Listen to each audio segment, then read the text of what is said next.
Hindi ba kaya nyo inabsuelto si Michael Yang at saka si Alan Lim?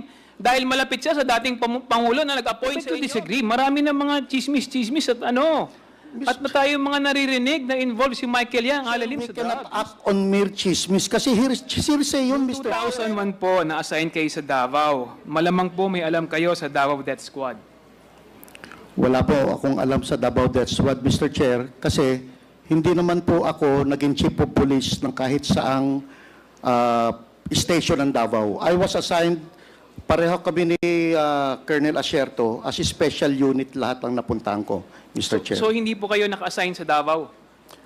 Buong Region 11, Mr. Chair, yung assignment ko eh. Saan po yung Not really on Davao. But ang cover ko, Mr. Chair, is Region 11. Saan po yung opisina ninyo naka-base? Davao City, Mr. Chair. So ibig sabihin, sa tagal nyo sa Davao, hindi nyo narinig yung Davao Death Squad? May mga balita, Mr. Chair, na may Davao Death Squad. Ano po ang masasabi nyo tungkol dito? Kasi, Mr. Chair, kung araw-araw na balita, tapos hindi mo naman ma-identify, you will just accept it as it is. Na meron death squad, but you don't know who they are.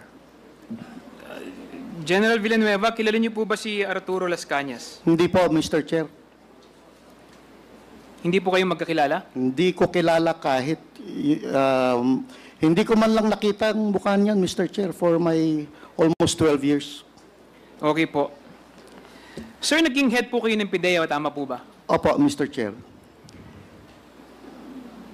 Masasabi po ba natin na ang PIDEA is mahalagang component yan ng war on drugs ng ating Pangulong Duterte nung panahon niya? Yes, Mr. Chair. Ibig sabihin po, pinagkakatiwalaan niya po kayo? Yes, Mr. Chair, but I just want to explain, 2020 po ako nag-Director General ng PIDEA. Tama po, pero siyempre, pinagkakatiwalaan niya po kayo, kaya niya kayo in-appoint doon. Yes, Mr. Chair. Ibig sabihin po, sa pagtitiwala na yon, kilala niya po kayo? Yes, Mr. Chair. At kilala niyo rin po siya? Yes, Mr. Chair. Meron po ba kayong personal na relasyon? Wala po, Mr. Chair. Ang relasyon po namin, pag droga, akin. Walang pakialam kahit kay Nino. Kahit polis, walang pakialam. Pag droga, PIDEA. Masasabi niyo po ba na ang war on drugs si Presidente Duterte ay isang naging success? Mr. Chair, except for those EJKs,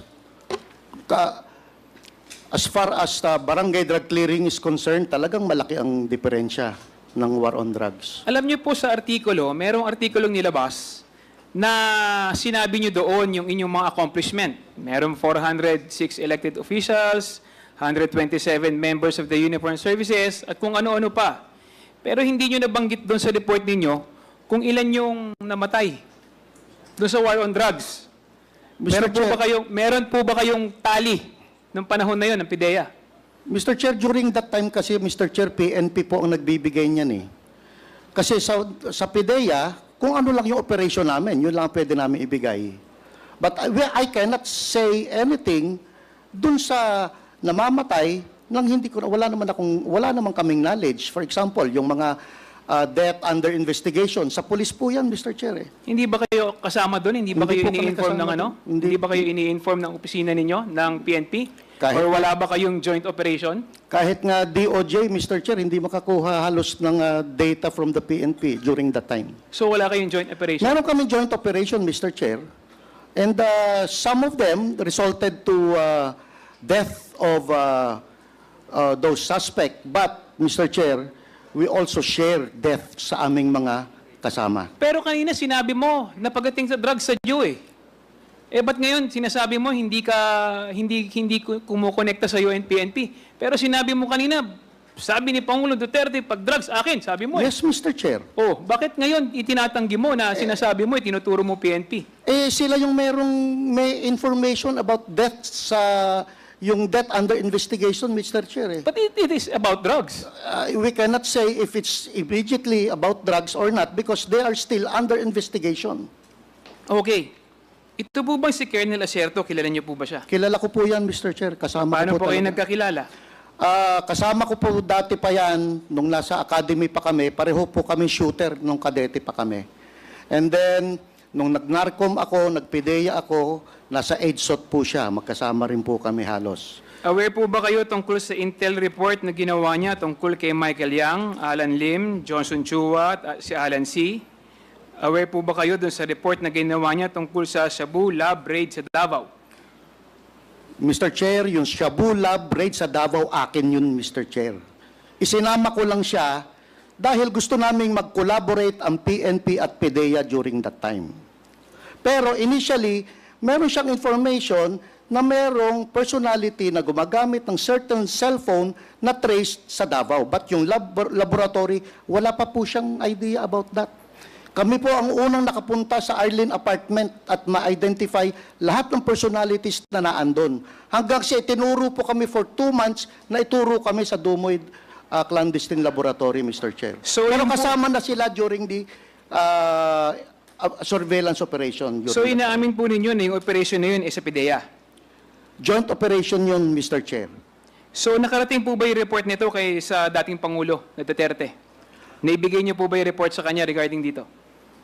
Regarding kanino po, Mr. Chair? Doon Na sa pangalan? ano nyo, operation ninyo? Yeah, operation before the actual clandestine laboratory operation, kinausap po natin ang aming si Mayor Duterte.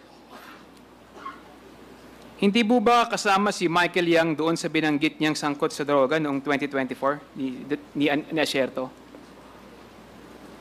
Balik tayo sa Mr. Chair. Doon 2004, wala pong Michael Yang doon, Mr. Chair. Ngayon, yung 2024, hindi ko na po alam yung kasi wala akong information, Mr. Chair. Yung Michael Yang na nasa 2020 na kinlear ninyo, ito po ba yung Michael Yang na inappoint ni Presidente Duterte na economic advisor niya? Yes, Mr. Chair. Ito rin ba yung businessman na taga Davao na malapit kay Pangulong Duterte? Yes, Mr. Chair. Tama po ba yung rinig ko kanina na ikinlear nyo si Michael Yang at sinabi niyong wala siyang kinalaman sa droga? Mr. Chair, kasi wala nang immediate na ebidensya na si Michael Yang sangkot sa droga. Ang information lang ni Colonel Asierto is yung information coming from informant na hindi pa, ang tawag sa amin noon, Mr. Chair, is raw information that needs validation. Now, kung ikaw ang may information on being an operative for so long, kung ikaw ang may information on dapat, aside from reporting it to your chief PNP, dapat nagkanda ka na ng validation. Kasi ikaw ang may information eh. So, Mr. General Wilkins, anong pamamaraan yung ginamit nyo para masabi nyo o malinis ninyo yung pangalan ni Michael Yang at kanyang mga kasamahan? We inquired from the different intelligence services all over the country at we backtrack dun sa records ng PDEA kung merong involved na Michael Yang. Wala naman pong lumalabas, Mr. Chair. That is why we concluded na dahil during that time, hindi naman nagbigay ng report si Colonel Asierto sa akin. Ang nagbigay siya ng report kay General Bato, General Abayade, at kay Director General Aquino. So as far as I'm concerned, walang umabot na report sa akin yon, Mr. Chair.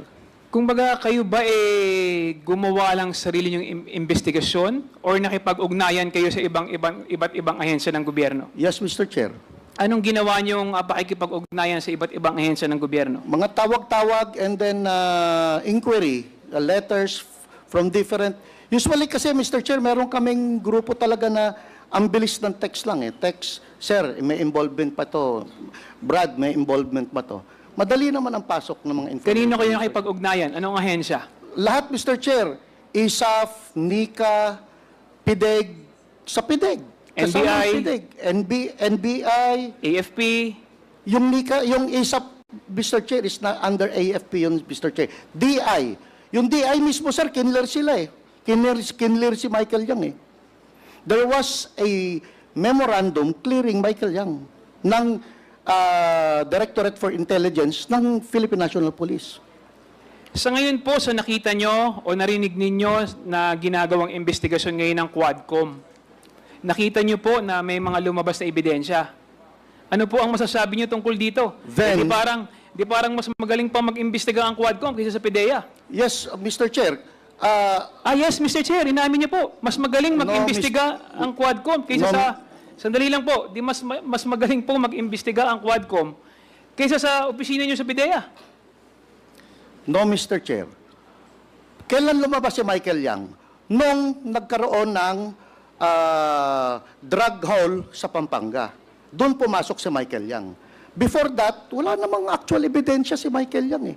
Now, may mga ebidensya na against him, then we have to pin him down. I beg to disagree. Marami na mga chismis at ano. At na tayo mga naririnig na involved si Michael Yang alalim sa drugs. Mr. Chair, we cannot act on mere chismis kasi hearsay yun, Mr. Chair.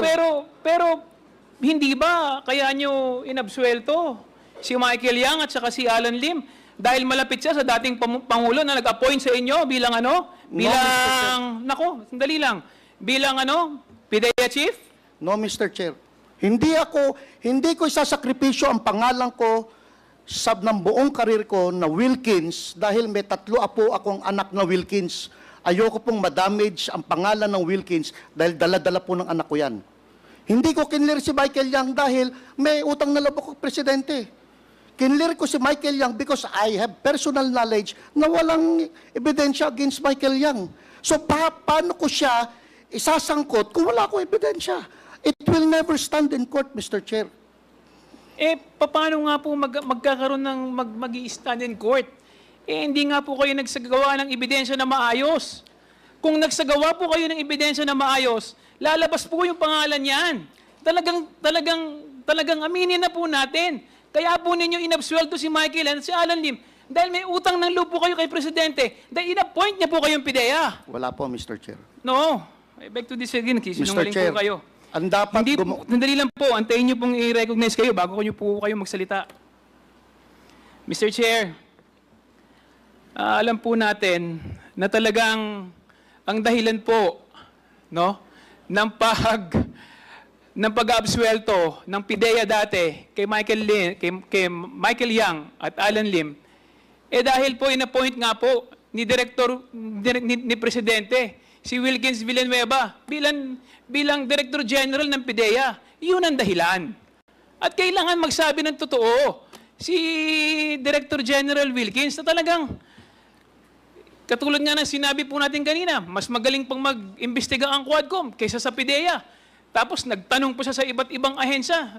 Sinasabi nila na walang lumabas na ebidensya. Anyway, Mr. Chair, mamaya po, I reserve my right to ask questions later. Thank you, Mr. Chair. Okay, thank you, Congressman.